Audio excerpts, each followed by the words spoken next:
The last thing I want to talk to you about is movement, camera movement.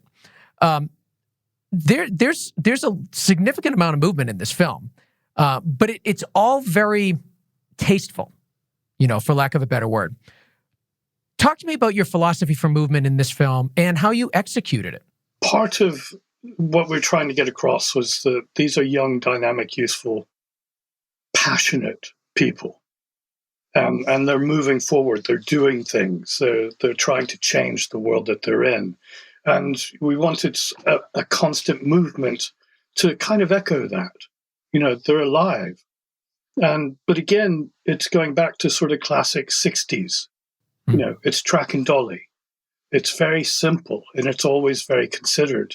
And it has to feel organic. It has to come from the scene itself. You can't impose it on the scene. And that was the approach. What do you mean by that? Because coming from the scene and not imposing it. Well, imposing on it. You're specifically following the actors, or there's something that's leading you from here to here to here, or there's a very specific story element that you want to link two things together. So there was always a reason. Quite often, you'll see in a film there'll be a sudden crane move. It's like, well, why? Why was that there? And it's like, okay, well, they had a crane that day, and they had to use it.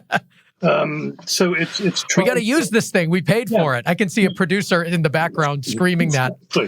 And so it's like from my point of view, you're always trying to avoid drawing attention to the camera, because that then throws the audience out of the film. And that's the last thing you want to do. You want to keep them in that world. You want to keep them absolutely invested in the story. So you don't want to do anything cack-handed that's going to make them think, oh, it's a film. Yeah. And so, trying to keep those moves subtle, trying to keep them motivated.